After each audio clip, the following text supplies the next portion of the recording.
Tiago Medeiros soube da morte do pai não por um telefonema embargado de um parente, nem pelo toque suave de uma mão no ombro, mas por um zumbido. O zumbido de seu smartphone sobre uma pilha de manuais de programação, uma vibração que cortou o silêncio de seu apartamento na Trindade, um bairro de Florianópolis que pulsava com a vida estudantil e ficava a um universo de distância da estratosfera onde seu pai habitava. A tela exibia um número bloqueado.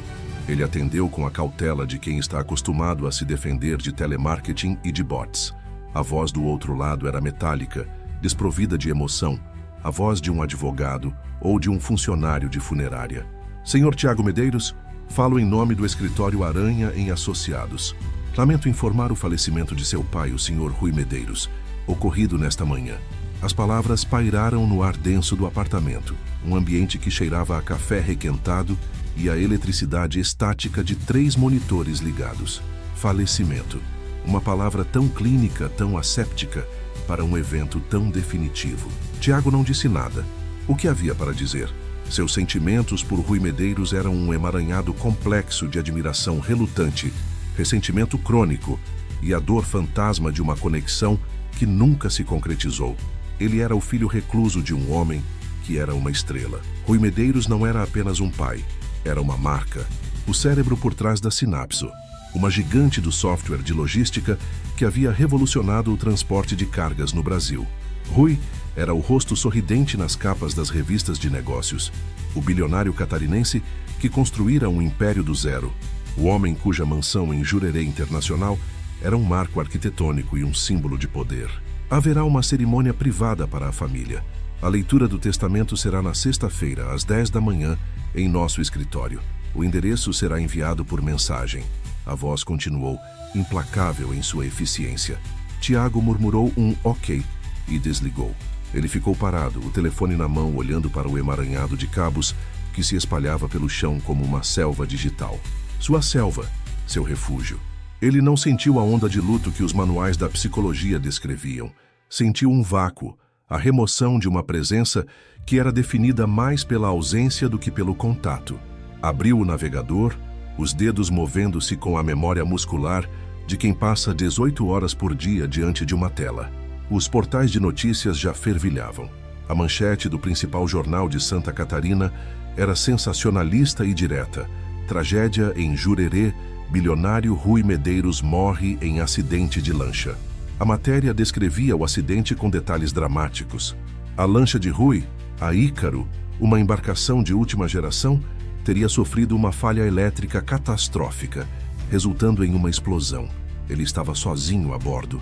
O corpo fora recuperado pela guarda costeira. As fotos mostravam a fumaça negra contra o céu azul de um dia perfeito. Os destroços flutuando nas águas calmas e cristalinas daquele reduto de milionários. As imagens eram intercaladas com fotos de arquivo de Rui. Ele apertando a mão do governador, ele recebendo um prêmio, ele ao lado de sua jovem e deslumbrante esposa, Iris Medeiros, 25 anos mais nova que Rui, uma ex-modelo de Curitiba cuja beleza parecia pertencer mais a uma galeria de arte do que a uma sala de reuniões. A legenda a descrevia como desolada. Ao lado dela, nas fotos mais recentes, estava sempre a figura sóbria e confiável de Marcelo Antunes, o sócio, o braço direito, o melhor amigo de Rui desde os tempos de faculdade. O tio Marcelo, o homem que na infância de Tiago parecia mais pai do que o próprio Rui. A matéria o citava: perdi um irmão. O Brasil perdeu um gênio. Faremos de tudo para honrar seu legado. Uma performance impecável de luto e lealdade. Tiago fechou a janela do navegador. Algo o incomodava. Uma pequena peça que não se encaixava no quebra-cabeça. A Ícaro não era uma lancha comum. Rui era obcecado por segurança e tecnologia. A embarcação era equipada com os mais avançados sistemas de navegação, redundâncias elétricas e um sistema de alerta que, teoricamente, poderia prever uma falha no motor antes mesmo que ela acontecesse. Uma falha elétrica catastrófica em águas calmas, sob um céu sem nuvens, parecia improvável. Parecia preguiçoso. Ele abriu outra aba e começou a digitar, os dedos voando sobre o teclado. Puxou os registros meteorológicos marítimos daquela manhã. Vento sudoeste de 5 nós, ondas de menos de meio metro. visibilidade total. As condições eram perfeitas. Não havia tempestade, não havia desculpa. O zumbido do telefone o interrompeu novamente. Desta vez era um número que ele conhecia. Sua tia Lúcia, irmã de Rui. A voz dela, ao contrário da do advogado, estava embargada, rompida pelo choro. Tiago, meu filho, você soube? Soube, tia. Meu Deus, seu pai, ele era tão cheio de vida. Eu não consigo acreditar. Você precisa vir. A Iris está... Ela não consegue nem falar. O Marcelo está cuidando de tudo. Graças a Deus por ele. Tiago ouviu o roteiro que já estava sendo solidificado. A viúva inconsolável. O amigo fiel segurando as pontas. O acidente trágico e imprevisível. Eu vou na sexta. Tia, para a leitura do testamento. Houve uma pausa do outro lado da linha. Só na sexta, Tiago, seu pai morreu. Eu sei, ele respondeu, a voz mais fria do que pretendia. E eu preciso trabalhar. Ele desligou antes que ela pudesse responder. O trabalho era sua desculpa e sua verdade. O trabalho era a única coisa que fazia sentido. Ele e o pai falavam línguas diferentes. Rui falava a língua do dinheiro, do poder, dos negócios fechados com um aperto de mão firme. Tiago falava a língua do código, da lógica binária, das verdades escondidas sob camadas de dados. Rui via o filho como uma decepção. Um garoto brilhante que se recusava a entrar para a empresa, que preferia a penumbra de um quarto à luz dos holofotes, que transformara o dom da inteligência em um hobby de caçar falhas de segurança em sistemas alheios. Um hacker ético, como ele se autodenominava. Um eufemismo, na opinião de Rui, para um desperdício de potencial. A última vez que se viram, há 6 meses, o encontro terminara em uma discussão amarga na suntuosa sala de jantar da mansão. Você tem 28 anos, Tiago. Vai passar o resto da vida nesse seu quarto de brinquedos? Eu construí um império, um legado, e você prefere brincar de detetive digital. O que você construiu foi uma gaiola dourada. Pai, e eu não quero viver nela, Tiago respondera. A voz baixa, mas firme. Iris tentara apaziguar, com seu sorriso suave e seus gestos delicados. Marcelo tentara mediar com sua diplomacia habitual, mas a fratura entre pai e filho era antiga demais, profunda demais. Era uma falha geológica, impossível de reparar. Agora Rui estava morto, e o império, o legado, a gaiola dourada, tudo aquilo seria passado para outras mãos. Tiago não sentia a dor da perda, mas sentia a picada da injustiça. Não pela herança, que ele nunca quis, mas pela narrativa. A história de Rui Medeiros seria contada por outros, polida, editada, transformada em um mito conveniente. A história do acidente trágico, da viúva de coração partido, do amigo leal. E algo dentro de Tiago, um instinto afiado por anos decifrando códigos e encontrando padrões ocultos, lhe dizia que aquela história era uma mentira, um código mal escrito, cheio de bugs. Ele se levantou e foi até a janela. O sol da tarde iluminava os telhados da Trindade, o movimento dos estudantes, a vida real e pulsante de Florianópolis. Lá longe, do outro lado da ilha, no norte, ficava Jurerê, um mundo de muros altos, gramados perfeitos e lanchas que explodiam em manhãs de céu azul. A mensagem com o endereço do escritório de advocacia chegou, um pingo de formalidade em seu oceano de suspeitas. Sexta-feira, ele iria, não como um filho de luto, mas como um analista de sistemas. Ele iria para observar, para coletar dados e para encontrar a primeira linha do código que não fazia sentido. A primeira fissura na história perfeita que eles estavam começando a construir sobre o túmulo de seu pai. A mansão de Rui Medeiros em Jurerê Internacional não era uma casa, era uma declaração, uma estrutura de concreto, vidro e madeira nobre que se derramava sobre a encosta, com uma vista infinita para o mar verde esmeralda. Tiago estacionou seu carro, um modelo popular que parecia um plebeu perdido na corte, entre a Mercedes de Marcelo e o Porsche de Iris. A porta se abriu antes mesmo que ele tocasse a campainha. Uma empregada de uniforme branco o guiou pelo hall de entrada, um espaço cavernoso com um pé direito de 10 metros e uma única. Imensa, tela de Cirão Franco na parede. O ar era frio, com cheiro de lírios e de nada, o cheiro asséptico da riqueza. Eles estavam na sala de estar, um ambiente que parecia saído de uma revista de arquitetura. Marcelo, de terno escuro e sem gravata, o rosto uma máscara de preocupação solene. Iris, Num vestido preto de seda que parecia flutuar ao redor de seu corpo esguio, estava sentada em um sofá branco, os olhos vermelhos e inchados. Tia Lúcia estava ao lado dela, afagando suas costas. Era um quadro perfeitamente composto de dor e suporte. Um tableau vivant. Tiago, disse Marcelo, vindo em sua direção e o abraçando. O abraço foi firme e protetor, o abraço de um homem no controle. Que bom que você veio. Iris precisa de todo o apoio agora. Tiago se desvencilhou. Onde ele vai ser enterrado? Cremado, respondeu Marcelo. Era o desejo dele. Uma cerimônia íntima, só nós amanhã, depois da leitura do testamento. Iris ergueu os olhos. Eram olhos de um azul acinzentado, como o mar antes de uma tempestade. Tiago, me sinto muito, ela sussurrou, a voz frágil como vidro. Tiago apenas assentiu. Ele não conseguia sentir simpatia. Sentia-se um antropólogo observando um ritual tribal desconhecido. Cada gesto parecia ensaiado, cada palavra, cada parte de um roteiro. Ele se sentou em uma poltrona distante, criando uma ilha de isolamento.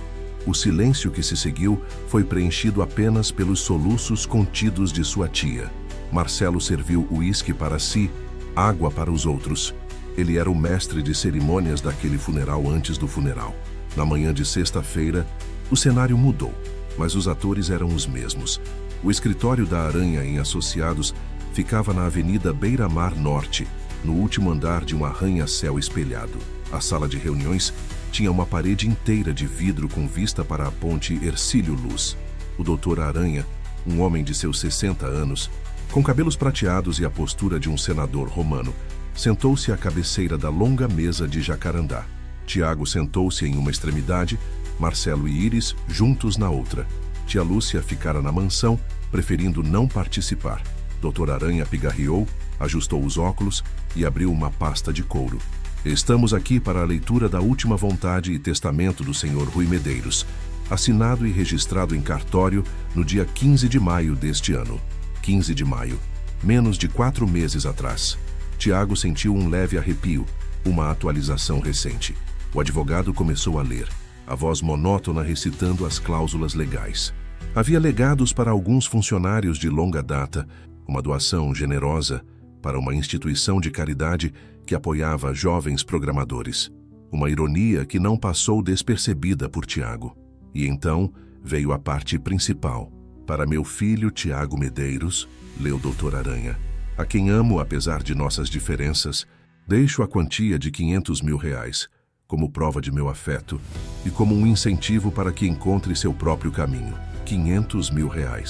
Uma quantia substancial para qualquer pessoa normal. Para o filho de um homem cujo patrimônio era estimado em quase R$1 bilhão era uma esmola, um tapa na cara póstumo. Todo o restante de meu patrimônio, incluindo minhas ações ordinárias e preferenciais na Sinapso Tecnologias S.A., meus imóveis, investimentos e bens pessoais, eu deixo para meu amigo, irmão e sócio, Marcelo Antunes. Um suspiro coletivo pareceu percorrer a sala, embora ninguém tivesse se movido. Iris baixou a cabeça como se a notícia fosse um peso. Marcelo permaneceu impassível. Dr. Aranha continuou. Ao Sr. Marcelo Antunes, confio não apenas meus bens, mas também o bem-estar de minha esposa, Iris Medeiros. Para ela, deverá ser constituído um fundo fiduciário no valor de R$50 milhões, a ser administrado pelo Sr. Antunes, garantindo-lhe uma vida de conforto e segurança. Estava feito. O império tinha um novo rei, e a rainha, uma pensão generosa, controlada pelo rei. Tiago olhou de Marcelo para Iris. Ela parecia frágil, a viúva desamparada. Marcelo, o herdeiro relutante, sobrecarregado pela responsabilidade. Mas sob a superfície daquela performance, Tiago viu algo mais. Ele viu a troca de um olhar, uma fração de segundo, um brilho de entendimento que não pertencia a um tutor e sua protegida. Pertencia a cúmplices. Quando a leitura terminou, Marcelo foi o primeiro a falar, a voz embargada, mas firme. Eu não sei o que dizer. Rui era um homem generoso, e essa responsabilidade, eu juro, diante de todos, que vou honrar a confiança que ele depositou em mim. Vou cuidar da Sinapso, e vou cuidar de você, Iris, como ele gostaria. Ele se levantou e foi até Iris, colocando as mãos em seus ombros. Ela ergueu o rosto para ele, e por um instante o luto pareceu se dissipar, substituído por uma cumplicidade silenciosa. De volta à mansão, a atmosfera era ainda mais tensa. Alguns amigos próximos da família haviam chegado para prestar condolências. Serviam-se canapés e espumante. Era surreal. Um coquetel de luto. Tiago se escondeu em um canto da varanda observando a interação. Marcelo era o centro das atenções, recebendo abraços, apertos de mão, palavras de apoio. Ele se movia com uma gravidade recém-adquirida, a do homem que agora carregava o peso de um império. Iris permanecia no sofá, um bibelô de luto, recebendo a simpatia das mulheres com acenos de cabeça e lágrimas silenciosas. Tiago estava prestes a ir embora, incapaz de suportar mais um minuto daquela farsa, quando os viu. Marcelo havia se aproximado de Iris, que estava sozinha por um momento. Ele se inclinou como se fosse sussurrar algo reconfortante. As palavras foram inaudíveis, mas o gesto não foi. A mão dele, que repousava em seu ombro, deslizou para baixo, para suas costas, um toque que durou um segundo a mais do que o socialmente aceitável. Um toque íntimo, possessivo. E ela, em vez de se afastar, inclinou-se sutilmente em direção a ele, um movimento quase imperceptível. Uma busca por contato. Foi isso. A confirmação. O dado que completava a equação. Não era apenas um amigo consolando uma viúva. Era um ato de propriedade. Naquela noite, o silêncio no apartamento de Tiago não era de vazio, mas de concentração. A dor difusa havia se cristalizado em um propósito. Ele não estava mais procurando por uma falha no sistema. Ele estava declarando guerra ao sistema. Sentou-se diante de seus monitores, as telas refletindo em seus óculos. A fortaleza digital da Sinapso era uma das mais seguras do país. Ele sabia, porque ele mesmo, em uma rara trégua com o pai anos antes, havia ajudado a projetar a arquitetura de segurança. Ele havia construído os muros, e agora ele iria derrubá-los. Seus dedos começaram a dançar sobre o teclado. Não era um ataque de força bruta, barulhento e detectável. Era uma infiltração, um movimento de fantasma através de portas que só ele conhecia. Ele usou uma vulnerabilidade de dia zero em um dos protocolos de comunicação que ele mesmo descobrira, mas nunca relatara. Uma chave mestra que guardara para um dia de chuva. Ele estava dentro. As primeiras camadas de segurança cederam sem um alarme. Ele navegou pelos diretórios, invisível, silencioso. Ele não foi para os arquivos financeiros principais. Seriam os mais vigiados. Ele foi para os logs, os registros de atividade, os metadados, as sombras digitais que contavam a verdadeira história. Horas se passaram. O horizonte de Florianópolis começou a clarear, pintando o céu com tons de laranja e roxo. E então, ele encontrou, escondido nas profundezas do código do servidor de backup, disfarçado como um script de diagnóstico obsoleto, estava um protocolo, um programa que se auto-executava a cada 24 horas. Ele não registrava sua atividade nos logs principais. Ele criava um log criptografado separado que se autodestruía a cada ciclo. Mas o ciclo daquela noite ainda não havia terminado. Tiago abriu o log. Eram transferências. Pequenas, quase insignificantes. 10 mil reais aqui, 15 mil ali. De uma conta de despesas de marketing para um nó de saída não identificado. Os valores eram pequenos demais para disparar qualquer alarme de auditoria, mas eram diários, implacáveis. Ele fez um cálculo rápido. Ao longo dos últimos 2 anos, somavam mais de 10 milhões de reais. O dinheiro estava sendo drenado, gota a gota, de forma silenciosa e sistemática. Ele tinha o quê? Ele tinha o como. Ele ainda não tinha o para onde. O nó de saída era um servidor offshore, protegido por múltiplas camadas de criptografia. Quebrá-la levaria tempo, mas Tiago tinha tempo. E pela primeira vez desde que recebera a notícia, ele tinha um motivo. A raiva, fria e precisa, começou a tomar o lugar do vácuo. A caçada havia começado. As semanas seguintes se transformaram em um borrão de noites insones e dias alimentados por cafeína. O mundo exterior para Tiago encolheu, limitado ao brilho de seus monitores e ao som constante do cooler de seu computador. Ele se tornou um ermitão digital, um monge em um mosteiro de dados, buscando a iluminação em linhas de código. O alvo era a criptografia do servidor offshore, uma fortaleza digital projetada para proteger os segredos de ditadores e de barões do crime. Era um desafio que beirava o impossível, e era exatamente por isso que Tiago se sentia vivo. Ele começou a mapear a arquitetura da criptografia, identificando os algoritmos, as chaves de segurança, as camadas de ofuscação. Era um trabalho primoroso, elegante em sua complexidade. Quem quer que o tivesse montado não era um amador. Havia a assinatura de um profissional, alguém que entendia não apenas de tecnologia, mas de sigilo. Alguém como Marcelo. Marcelo, o gênio da computação que, junto com Rui, havia escrito as primeiras linhas de código da Synapse em uma garagem, 30 anos atrás. A ironia era quase poética. O criador do sistema era agora o seu maior inimigo. Enquanto a máquina de Tiago rodava algoritmos de força bruta em segundo plano, uma tarefa lenta e barulhenta, como tentar arrombar um cofre com um martelo, ele se dedicava à abordagem mais sutil, a engenharia social. A criptografia era forte, mas os humanos eram fracos. A chave para quebrar o código raramente estava no código em si, mas na mente de quem o criou. Ele precisava entender Marcelo, não o tio Marcelo de sua infância, nem o CEO enlutado da televisão, mas o homem por trás da máscara. Ele começou a cavar, mergulhou em arquivos de notícias, registros públicos, arquivos da universidade. Reconstruiu a história de Marcelo e Rui, dois garotos brilhantes da UFSC, a Universidade Federal de Santa Catarina, que sonhavam em mudar o mundo com a tecnologia. Rui era o visionário, o vendedor, o homem com o dom da palavra. Marcelo era o mago, o construtor, o homem que transformava as ideias de Rui em realidade. Eles eram o par perfeito. Mas lendo as entrelinhas das entrevistas antigas, Tiago percebeu um padrão. Rui estava sempre no centro das atenções, o rosto da Synapse. Marcelo estava sempre um passo atrás, elogiando o gênio do amigo, minimizando sua própria contribuição. O ressentimento, Tiago pensou, é como um software malicioso. Pode permanecer dormente por anos, invisível, até que as condições certas o ativem.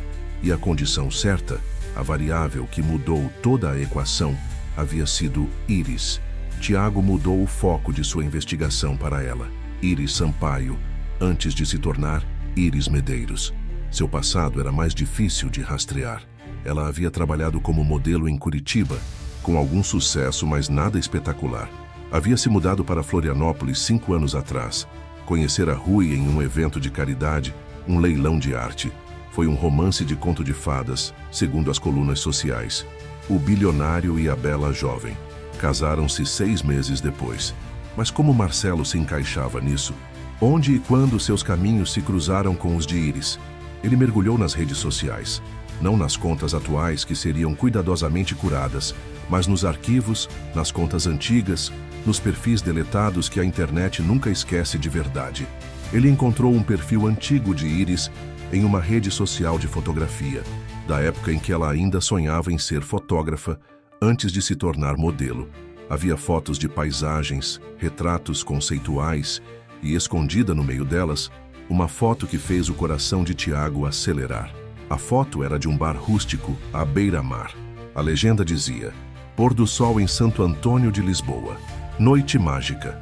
A data era de 6 anos atrás, um ano antes de ela sequer conhecer Rui.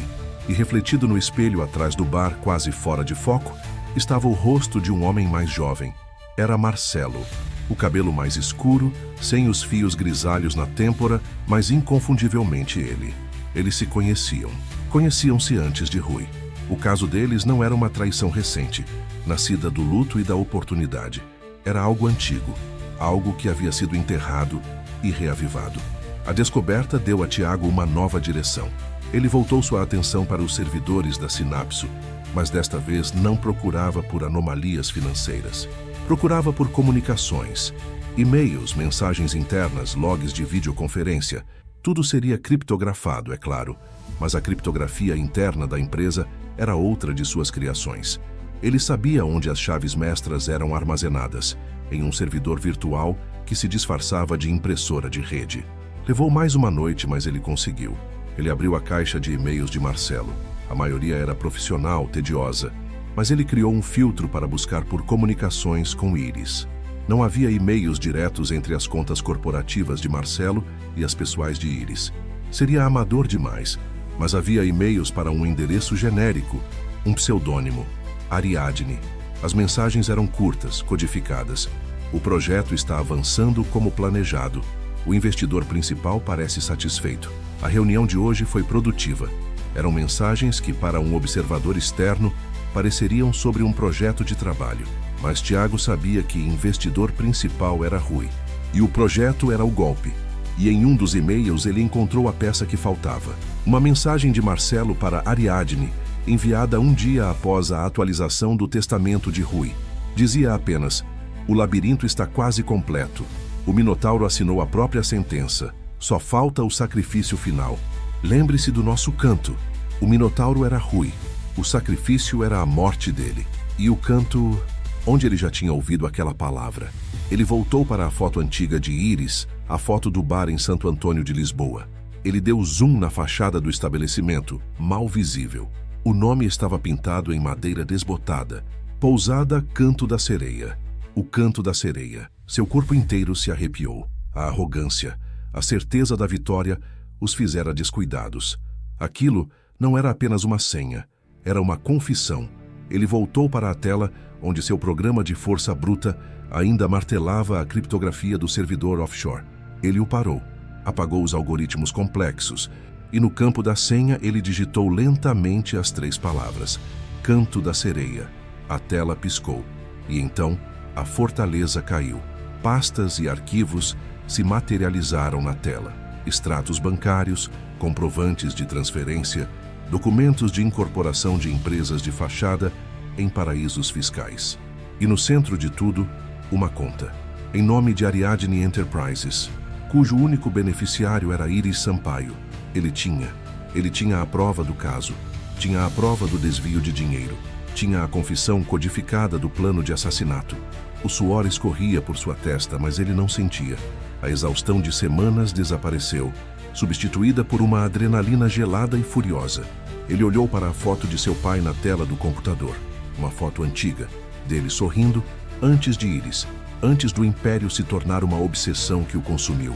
Aquele homem sorridente não merecia ser chamado de Minotauro em um labirinto de traição. Ele não merecia ser um sacrifício no altar da ganância. Tiago começou a copiar os arquivos, criando múltiplos backups em drives criptografados. Ele sabia que a batalha havia mudado. Não era mais sobre descobrir a verdade, era sobre como usá-la. Ir à polícia ainda era arriscado. A evidência era uma montanha de dados complexos e obtidos ilegalmente. Seria a palavra dele, o filho pária, contra a de Marcelo Antunes, o capitão da indústria, o amigo leal. Ele precisava de mais. Ele precisava de algo irrefutável. Ele precisava conectar o golpe digital ao mundo físico. Ele precisava de uma arma. E a arma, ele sabia, estava nos destroços da Ícaro. A verdade, Tiago descobriu, não produzia o som de uma explosão, mas o de um zumbido baixo e constante. O zumbido de seus servidores trabalhando, dos coolers girando, e o zumbido em seus próprios ouvidos, uma mistura de exaustão e adrenalina. Ele tinha o esquema financeiro mapeado, um fluxo de dinheiro que saía da sinapse e desaguava na conta de Íris. Tinha a prova da conspiração, escondida em metáforas mitológicas trocadas entre os amantes. Mas a ponte entre o crime digital e o assassinato ainda era frágil, construída sobre inferências. Ele precisava de concreto, precisava de hardware.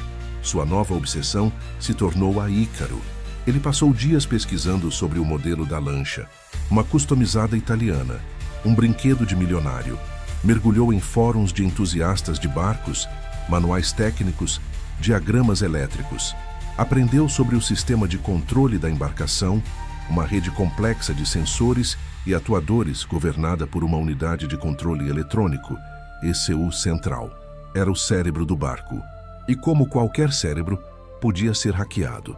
Ele precisava dos dados da Ícaro, o laudo oficial da perícia, que ele obteve através de um pedido formal de seu advogado, o mesmo que lera o testamento, um homem que ele não confiava, mas que era legalmente obrigado a lhe fornecer o documento. Era vago. Falha elétrica de origem indeterminada, causando ignição dos vapores de combustível. Era uma explicação que não explicava nada.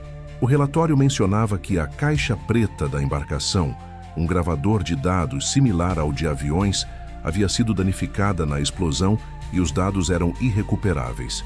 Outra conveniência, outra mentira preguiçosa. Tiago não acreditava em dados irrecuperáveis. Acreditava em peritos sem imaginação ou sem vontade de procurar. Ele precisava de acesso direto à ECU, ou ao que quer que tivesse sobrado dela. Mas como? Os destroços estavam sob custódia da Marinha. Ele não podia simplesmente entrar lá. A resposta, como sempre, veio através do código. Ele sabia que a Marina, em Jurerê, onde Rui guardava a lancha, usava um software de gerenciamento da Synapso, uma versão customizada do sistema de logística de seu pai, adaptada para controlar o acesso, a manutenção e o agendamento de embarcações. Ele ainda tinha seu acesso de administrador de alto nível, uma relíquia de seus dias de consultoria para a empresa do pai, uma porta dos fundos que Marcelo e sua equipe de TI nunca pensaram em fechar. Ele entrou no sistema da Marina. Era como revisitar uma casa antiga. Ele navegou pelos registros, invisível. Puxou todo o histórico da Ícaro, agendamentos, abastecimentos, rotas de navegação salvas. E então ele encontrou os registros de manutenção. Tudo parecia normal. Revisões periódicas, trocas de óleo. Até 2 dias antes do acidente.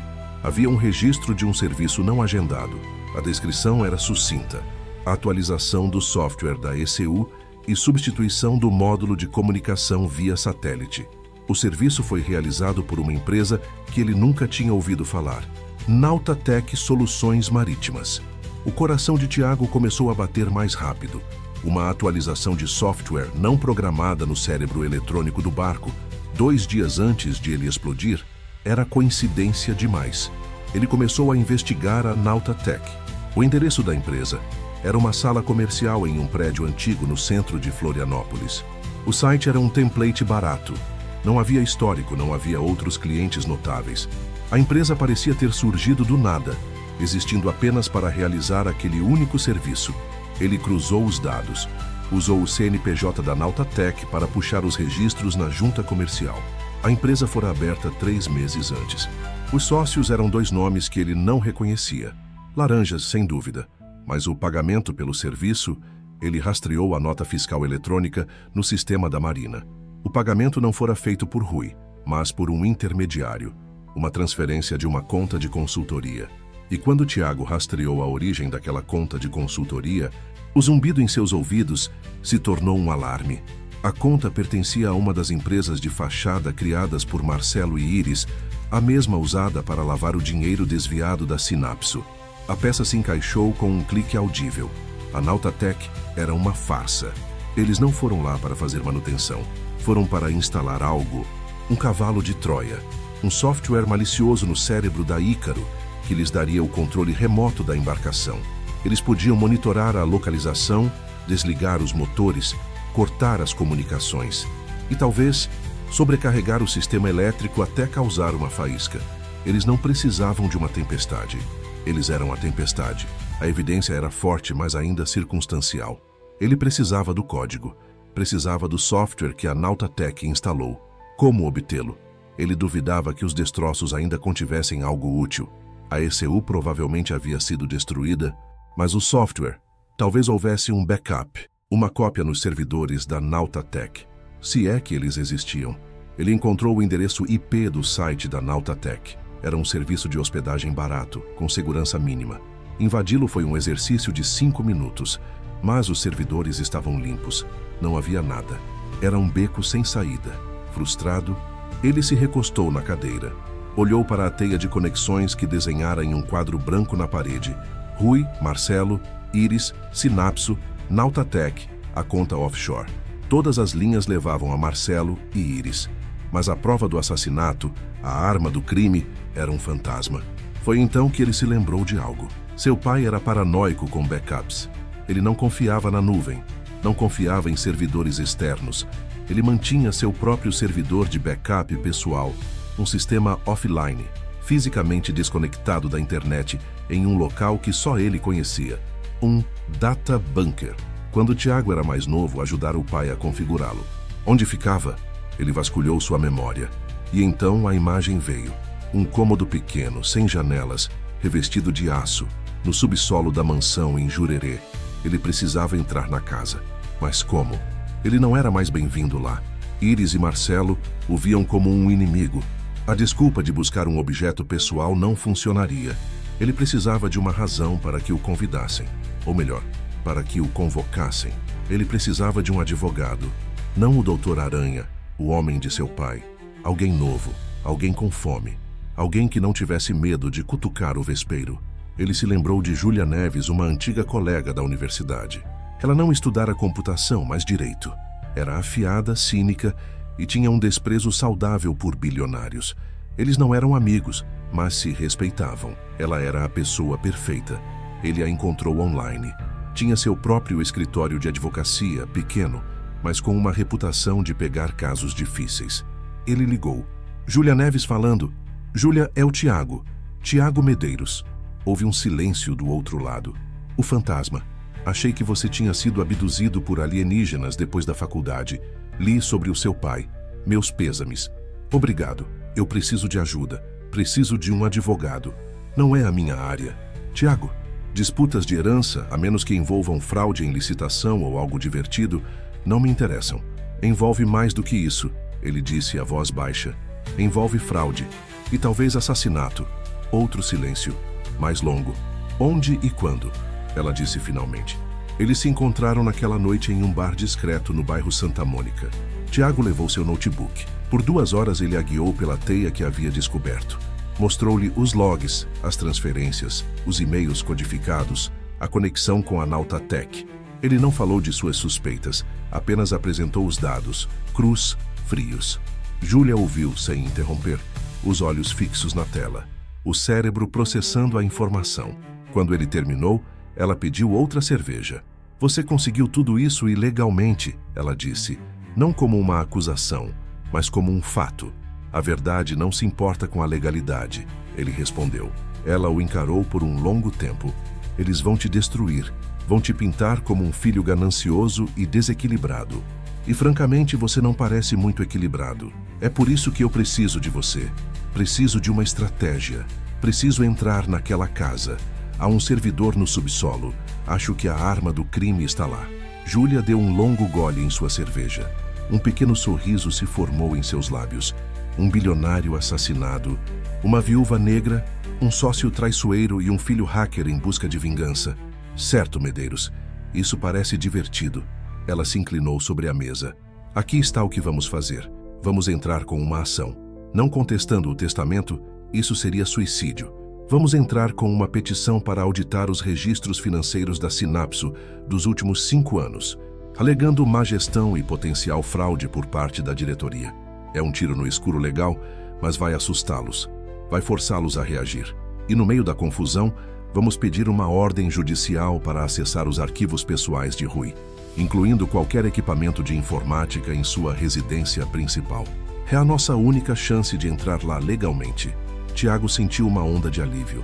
Pela primeira vez, ele não estava sozinho. Eles não vão deixar barato. Eu sei, disse Júlia, o sorriso se alargando. É por isso que vai ser divertido.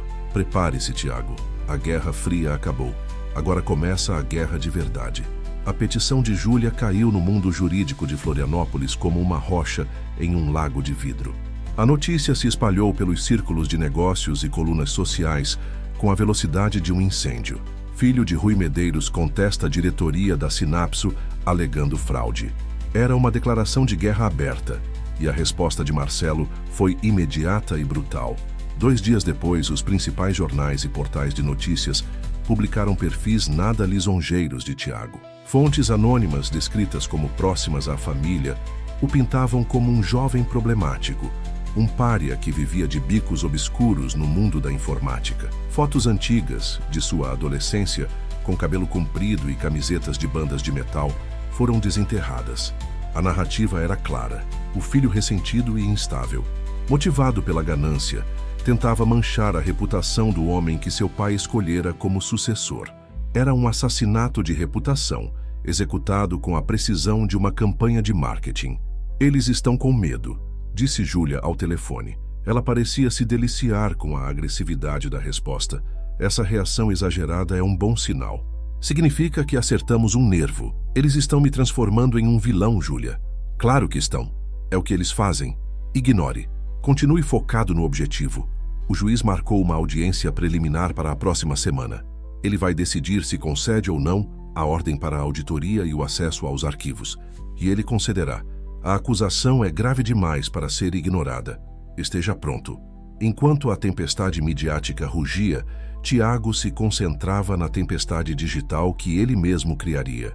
Ele precisava estar preparado para quando finalmente entrasse no data bunker. Ele não sabia em que estado o servidor estaria, nem que tipo de segurança Rui havia instalado. Ele passou os dias estudando as plantas da mansão, que conseguiu em arquivos públicos da prefeitura, mapeando a fiação elétrica, as conexões de rede, as possíveis formas de acesso físico e digital. A noite antes da audiência, ele não dormiu.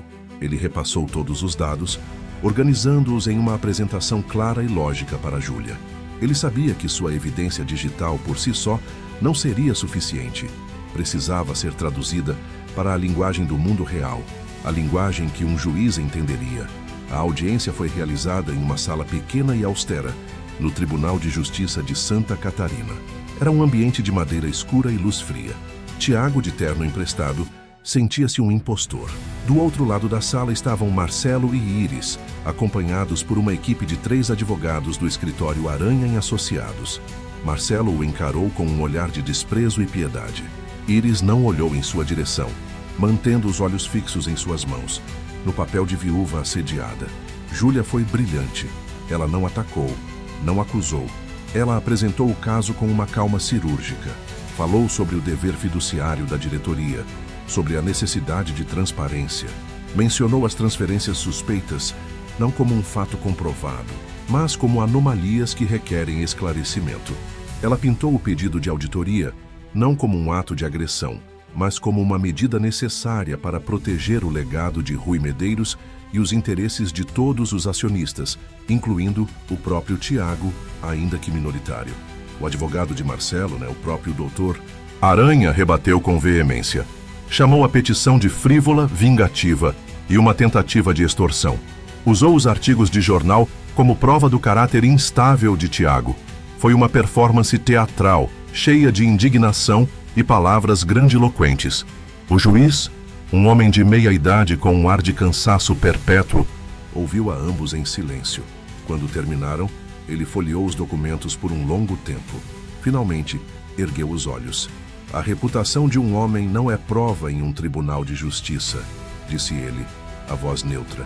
E a alegação de má gestão, por mais tênue que pareça, afeta o interesse público, dada a importância da empresa em questão. A transparência é a base de nosso sistema corporativo. Concedo a moção para uma auditoria independente e concedo a ordem para o acesso e cópia de todos os arquivos, digitais ou físicos, pertencentes ao falecido, para fins de instrução deste processo.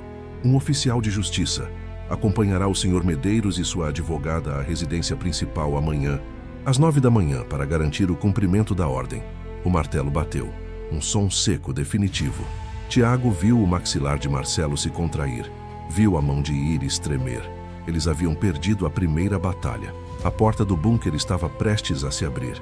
Na manhã seguinte, um carro do tribunal os encontrou em frente aos portões da mansão. O oficial de justiça, um homem corpulento e de poucas palavras, apresentou a ordem ao segurança. Os portões se abriram lentamente. Marcelo e Iris os esperavam na entrada, os rostos impassíveis. Doutor Aranha estava com eles, parecendo uma estátua de sal. Isso é um ultraje, disse Aranha. É a lei, respondeu Júlia, com um sorriso cortante.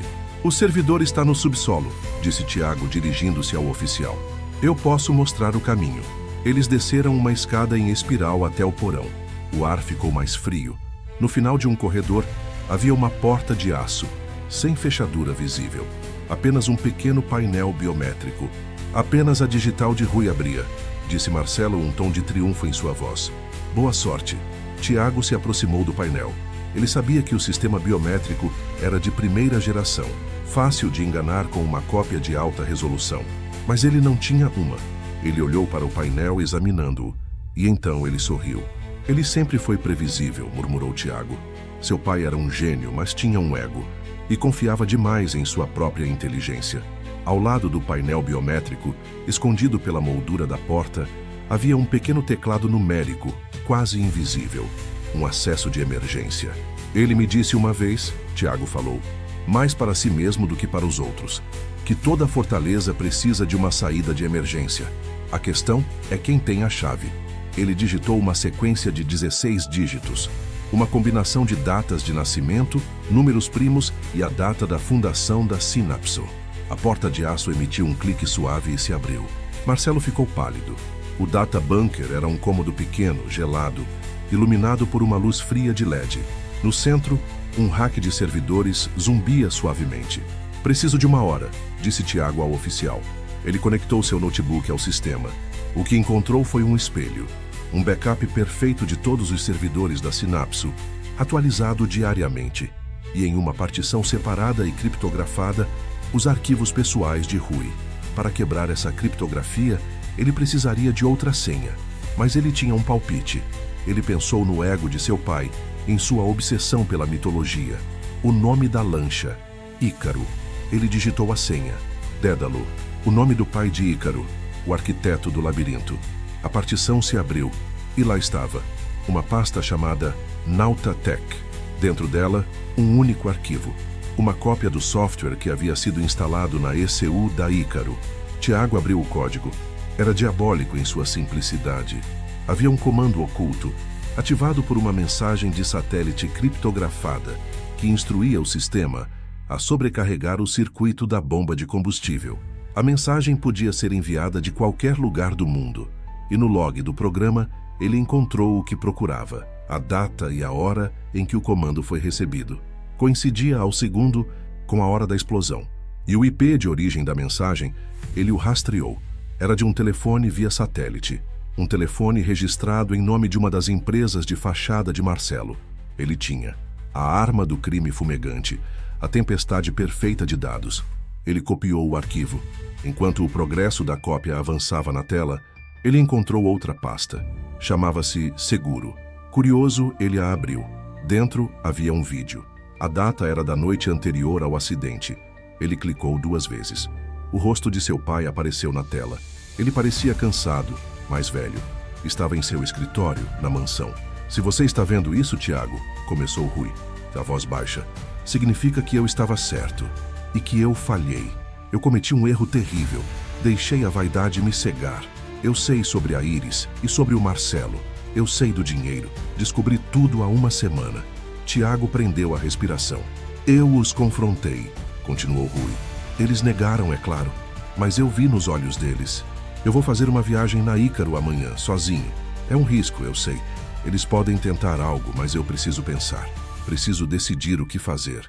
Se algo me acontecer, o código do software que eles instalaram está nesta pasta. Use-o. Use seu talento, meu filho, não para vingança, mas por justiça. Eu sei que não fui o melhor dos pais, mas eu sempre tive orgulho de você, do seu jeito, do seu código de honra. O vídeo terminou. Tiago ficou parado, o coração martelando no peito. As últimas palavras de seu pai. Orgulho, justiça. Não era sobre o dinheiro. Nunca fora. Era sobre a verdade. Ele fechou o notebook. A cópia estava completa. Ele se virou para Júlia e o oficial. Acho que temos tudo o que precisamos. Quando saíram do bunker, Marcelo ainda estava lá, o rosto uma máscara de fúria contida. Encontrou os fantasmas que procurava, Tiago? Tiago o encarou, e pela primeira vez não havia raiva em seu olhar. Havia pena. Encontrei a verdade, Marcelo, e ela vai te afogar. A verdade, Tiago aprendeu rapidamente. Era uma moeda com 2 lados. De um lado, o brilho libertador da descoberta. Do outro, o peso esmagador de sua posse. O vídeo de seu pai mudara tudo. A caçada digital, antes motivada por uma mistura de raiva e suspeita, agora se transformara em uma missão. Um último pedido de um pai que, no final, o vira pelo que ele era. Não por vingança, mas por justiça. As palavras ecoavam em sua mente. De volta ao escritório de Júlia, eles assistiram ao vídeo novamente, em silêncio. A confissão póstuma de Rui era a peça que conectava todos os pontos, a narrativa que dava sentido à montanha de dados. Isso é uma bomba atômica, disse Júlia finalmente, os olhos fixos na tela congelada com o rosto de Rui. Temos o motivo, o meio, a oportunidade e agora o testemunho da vítima. É o suficiente para levar ao Ministério Público. Mas e a forma como conseguimos? Perguntou Tiago. O acesso inicial aos servidores da Sinapso foi ilegal. Eles vão usar isso para anular tudo. Vão tentar, corrigiu Júlia. Mas o vídeo e o código da lancha foram obtidos sob uma ordem judicial. Eles são admissíveis. O material anterior, ele nos deu o mapa. Mas a prova principal, o tesouro, nós o encontramos legalmente. É uma área cinzenta, mas acho que conseguimos nos sustentar. Ela se levantou, andando pela sala. O problema agora não é legal, é estratégico. Se formos ao MP agora, a investigação será longa e sigilosa. Marcelo e Iris terão tempo para destruir mais provas, para fugir do país. Ele é rico e poderoso. Pode comprar o silêncio de muita gente. Então, o que fazemos? Perguntou Tiago. A adrenalina da descoberta estava dando lugar a uma ansiedade fria. Nós não vamos para o sistema, disse Júlia, um brilho perigoso nos olhos. Nós trazemos o sistema até nós. Nós vamos vazar. Não tudo, apenas uma parte, o suficiente para encurralá-los. A ideia era arriscada, beirando a ilegalidade, mas Tiago entendeu a lógica. Eles precisavam tirar o controle da situação das mãos de Marcelo. Para quem? Ele perguntou. Conheço um jornalista investigativo em São Paulo, um dos bons, daqueles que checam cada fato 3 vezes antes de publicar e que protegeria a fonte com a própria vida. Vamos dar a ele a história do desvio de fundos, a Nautatech, a conexão com a conta offshore de Iris, sem mencionar o assassinato ainda. Vamos plantar a semente da fraude. O escândalo financeiro vai colocar a Sinapso e Marcelo sob um microscópio que eles não podem controlar. A pressão dos acionistas, da mídia, do mercado, vai fazê-los cometer um erro. Naquela noite, Júlia fez a ligação.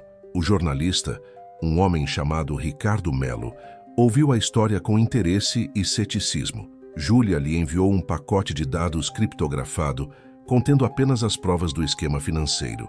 3 dias depois, a bomba explodiu. A matéria saiu na primeira página de um grande jornal nacional.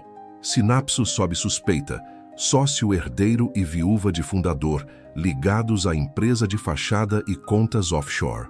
A história era um torpedo. Detalhava o esquema da Nautatech, as transferências de dinheiro, a criação das empresas de fachada. O nome de Iris Sampaio estava estampado em todos os lugares. Ricardo Melo havia feito seu trabalho. A matéria não acusava ninguém de assassinato, mas a implicação era clara. Havia algo de muito podre no reino dos Medeiros. As consequências foram sísmicas. As ações da Sinapso despencaram na Bolsa de Valores. O Conselho de Administração convocou uma reunião de emergência. Investidores entraram em pânico. A CVM, a Comissão de Valores Mobiliários, anunciou a abertura de uma investigação formal.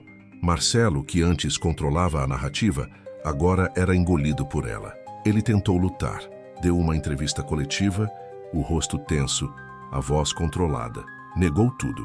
Chamou as acusações de absurdas, parte da campanha de difamação de um filho desequilibrado. Culpou a imprensa por ser irresponsável. Mas a negação soava oca diante da precisão dos dados apresentados na matéria. A armadura de Marcelo estava rachada. Tiago observava tudo de seu apartamento, sentindo-se um deus sombrio movendo as peças de um tabuleiro invisível. A cada nova manchete, a cada queda de ponto percentual nas ações da Sinapso, ele sentia uma satisfação amarga. Era a justiça de seu pai, acontecendo em tempo real. Mas a vitória teve um preço. Sua privacidade acabou. Paparazzi acampavam do lado de fora de seu prédio. Seu rosto estava em todos os programas de fofoca. Ele se tornou um personagem na novela que ele mesmo havia escrito. A reclusão, seu bem mais precioso, fora destruída. A pressão sobre Marcelo e Iris se tornou insuportável. E, como Júlia previra, eles cometeram um erro estúpido nascido do pânico. Uma noite, enquanto Tiago trabalhava, o sistema de segurança que ele havia instalado em seu próprio apartamento, uma rede de sensores e câmeras que monitorava cada canto, o alertou. Alguém estava tentando forçar a fechadura eletrônica de sua porta. Ele desligou as luzes e correu para o monitor de segurança. A câmera do corredor mostrava 2 homens de boné, tentando abrir sua porta com um dispositivo eletrônico. Não eram ladrões comuns, eram profissionais. Eles queriam os drives, queriam a fonte do vazamento, queriam silenciá-lo. O sangue de Tiago gelou. A guerra havia se tornado física. Ele pegou os drives criptografados, colocou-os em uma mochila e subiu pela escada de incêndio, escapando pelo telhado, enquanto ouvia o som da porta de seu apartamento sendo arrombada. Ele passou a noite na casa de Júlia, em um sofá desconfortável, o coração ainda batendo forte. Eles cruzaram a linha, disse Júlia pela manhã, o rosto sério. Tentativa de invasão, isso é um crime. E isso nos dá a munição que precisávamos. Agora podemos ir ao Ministério Público com tudo. A tentativa de silenciá-lo é uma confissão de culpa. Eles passaram o dia preparando o dossiê final. Juntaram as provas da fraude, o código da Ícaro, o vídeo de Rui e agora o boletim de ocorrência da tentativa de invasão, com as imagens dos homens capturadas pelas câmeras de Tiago. No final da tarde, Júlia entregou o dossiê nas mãos de uma promotora de confiança, uma mulher conhecida por sua tenacidade e incorruptibilidade. "E agora?" perguntou Tiago. "Agora?" disse Júlia, guardando o protocolo. "Agora nós assistimos ao castelo de cartas desmoronar." Eles não precisaram esperar muito. A promotora agiu com uma velocidade impressionante. 2 dias depois, ao amanhecer, a Polícia Federal bateu à porta da mansão em Jurerê. As câmeras de televisão, alertadas por um vazamento anônimo da promotoria, estavam lá para registrar tudo. Marcelo Antunes, o titã da tecnologia, o herdeiro do império, foi levado em custódia, o rosto pálido e chocado. Iris Medeiros foi levada logo em seguida, tentando esconder o rosto dos flashes das câmeras. A notícia dominou o país. O escândalo financeiro havia se transformado em um caso de assassinato. A história tinha todos os elementos de um thriller: dinheiro, traição, tecnologia e a vingança de um filho esquecido. Tiago assistiu a tudo pela televisão, no apartamento seguro de Júlia. Ele não sentiu a euforia da vitória. Sentiu um peso saindo de seus ombros e um cansaço profundo que parecia vir da alma. A justiça, ele percebeu, não era uma celebração, era uma exaustão. Era o preço que se pagava para que a verdade pudesse finalmente respirar. A prisão de Marcelo e Iris não foi o fim da história, mas o começo de um novo e tortuoso capítulo: o processo judicial. O caso, apelidado pela imprensa de "O crime do silício de Floripa", tornou-se uma obsessão nacional. De um lado, o Ministério Público, armado com o dossiê meticuloso de Tiago e Júlia. Do outro, uma falange dos advogados mais caros e temidos do país, contratados por Marcelo para transformar o tribunal em um campo de batalha. A estratégia da defesa era clara: descredibilizar a testemunha principal e a origem das provas. Eles tentaram pintar Tiago como um criminoso cibernético, um hacker que invadiu sistemas privados e manipulou dados para incriminar um homem inocente. Tudo por causa de uma herança que ele sentia que lhe era de direito. Argumentavam que o vídeo de Rui era uma montagem, que o código da lancha fora plantado, que toda a narrativa era uma ficção criada por uma mente vingativa. Os primeiros meses foram um jogo de xadrez legal: depoimentos, moções, perícias. Tiago foi submetido a horas de interrogatório pelos advogados de Marcelo. Eles o atacaram, o provocaram, tentaram fazê-lo perder a calma, tentaram enredá-lo em jargões técnicos para confundi-lo diante do júri. Mas Tiago, que passara a vida em um mundo de lógica e precisão, manteve-se firme. Ele não respondia com emoção, mas com fatos. Explicava o código, detalhava o fluxo de dados, desenhava a arquitetura da fraude com a clareza de um professor. Júlia, ao seu lado, era uma leoa. Ela antecipava cada movimento da defesa, rebatia cada acusação com uma inteligência afiada e um sarcasmo cortante. Ela transformou a ilegalidade inicial de Tiago de um crime em um ato de necessidade. "O que um filho deve fazer?" ela perguntou ao júri em sua declaração de abertura. "Quando o sistema que deveria proteger a verdade é controlado por aqueles que a querem enterrar. Ele usa as ferramentas que tem. A ferramenta de Tiago Medeiros não é a força, nem o dinheiro. É a verdade que se esconde nos dados." O ponto de virada do julgamento, no entanto, não veio de Tiago, mas de Iris. Separada de Marcelo e enfrentando a perspectiva de passar 30 anos em uma prisão, sua lealdade começou a ruir. Seu advogado, percebendo a força das provas do MP, a aconselhou a fazer um acordo de delação premiada. O dia em que Iris testemunhou, o tribunal estava em silêncio absoluto. Ela subiu ao banco das testemunhas. Não mais a viúva frágil ou a socialite deslumbrante, mas uma mulher assustada, despida de todo o glamour. Sua voz, a princípio um sussurro, foi ganhando força à medida que ela contava a história. Ela confirmou tudo. O caso com Marcelo, que começara anos antes de Rui entrar em cena. O plano de seduzir o bilionário. A forma como manipularam sua confiança para desviar o dinheiro. E, finalmente, a decisão de matá-lo. Rui descobriu tudo, disse ela, as lágrimas escorrendo pelo rosto. Ele nos confrontou. Disse que iria nos expor, nos destruir. Marcelo entrou em pânico. Ele disse que não havia outra saída. Que era ele ou nós.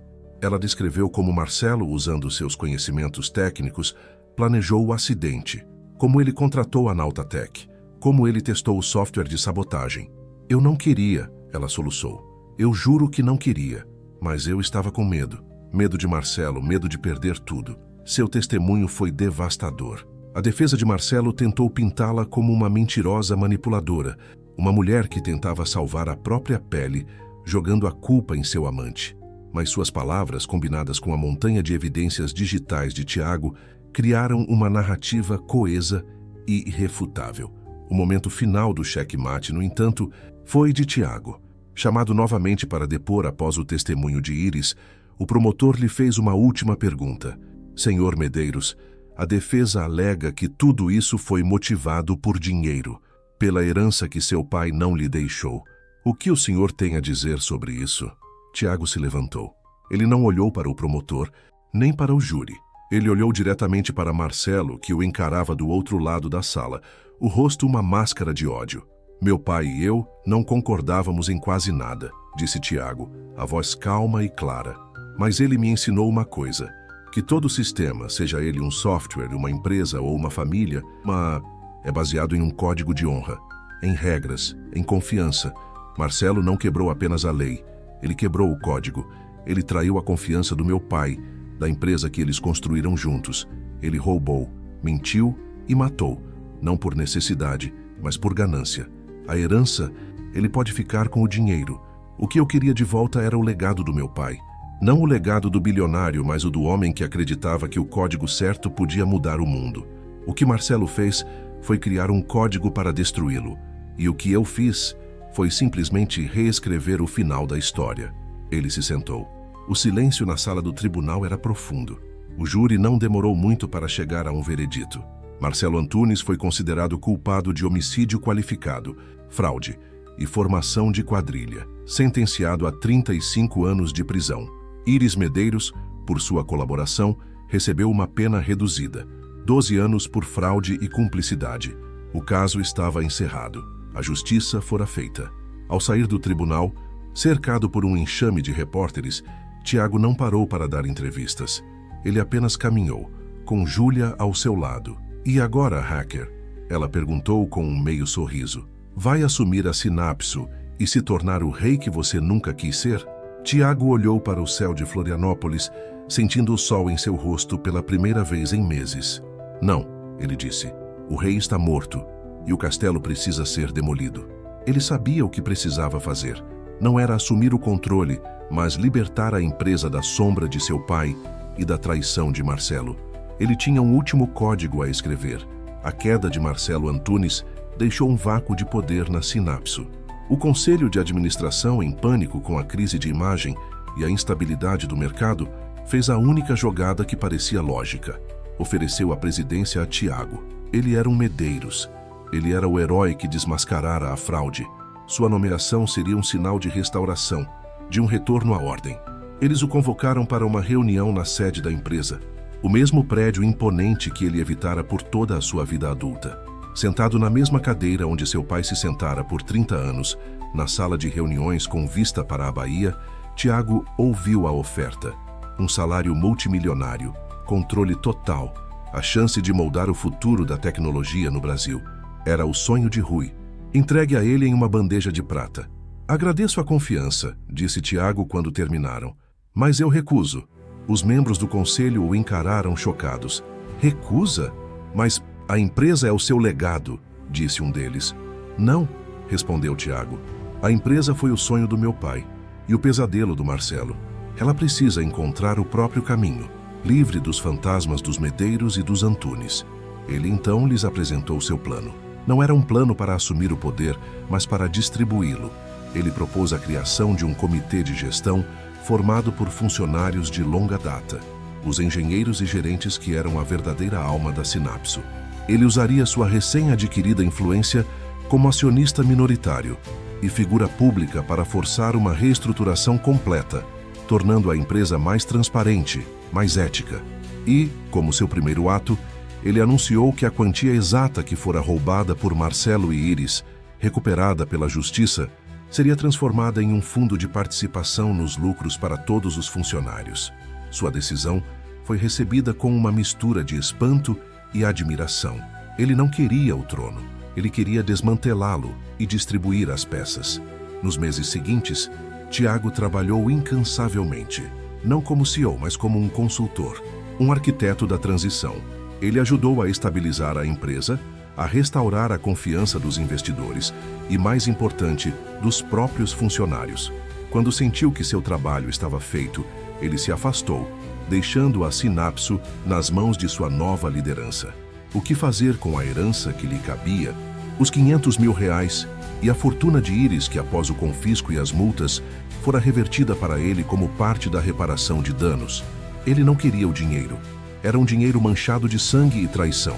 Seguindo a última vontade não escrita de seu pai, ele usou toda a quantia para criar a Fundação Ícaro, uma organização sem fins lucrativos, dedicada a financiar a educação de jovens talentos, da programação em comunidades carentes de Santa Catarina e a promover a ética no desenvolvimento de software. A ironia final: o dinheiro roubado por ganância seria usado para construir um futuro baseado no conhecimento e na integridade. Um ano depois do julgamento, a vida de Tiago era superficialmente parecida com a de antes. Ele ainda morava no mesmo apartamento na Trindade, embora agora a porta tivesse uma fechadura nova e bem mais segura. Ele ainda usava as mesmas camisetas de banda e vivia de café. Mas algo fundamental havia mudado. O ressentimento que o definira por tanto tempo havia se dissipado, substituído por uma paz tranquila. Ele fizera as pazes com o fantasma de seu pai, não por se tornar igual a ele, mas por honrar o que havia de melhor nele, do seu próprio jeito. Ele e Júlia se tornaram amigos. Encontravam-se uma vez por semana para tomar uma cerveja, conversar sobre a vida, sobre casos, sobre a absurdidade do mundo. Ela se tornara a presidente do Conselho Jurídico da Fundação Ícaro. Numa tarde de primavera, Tiago estava em sua varanda, olhando para o movimento da cidade. O zumbido do seu smartphone o tirou de seus pensamentos. Era uma mensagem de um número desconhecido. Sei que não tenho o direito de pedir nada, mas eu só queria dizer obrigada por me dar a chance de um dia talvez me perdoar. Ariadne, Iris. Ela havia cumprido sua pena e estava em liberdade condicional. Ele não respondeu, apenas apagou a mensagem. O passado estava finalmente no passado. Ele voltou para dentro e se sentou diante de seus computadores. Por meses, as telas mostraram gráficos da bolsa, documentos legais, organogramas da Sinapso. Agora, estavam diferentes. Em um monitor, um ambiente de programação exibia as primeiras linhas de um novo projeto. Não era um sistema de logística, nem uma ferramenta de segurança. Era um aplicativo de código aberto, projetado para ajudar ONGs a gerenciar seus recursos de forma transparente e segura. Uma ferramenta para o bem, sem fins lucrativos. Um código para construir, não para controlar. Ele começou a digitar, os dedos movendo-se com uma fluidez renovada. O som do teclado era o único ruído no apartamento, mas não era um som de isolamento. Era um som de criação. Ele não era mais o filho do bilionário, nem o hacker vingativo. Era apenas Tiago, um homem que havia decifrado o código mais complexo de todos, o seu próprio, e que agora estava, finalmente, livre para escrever sua própria história, uma linha de cada vez.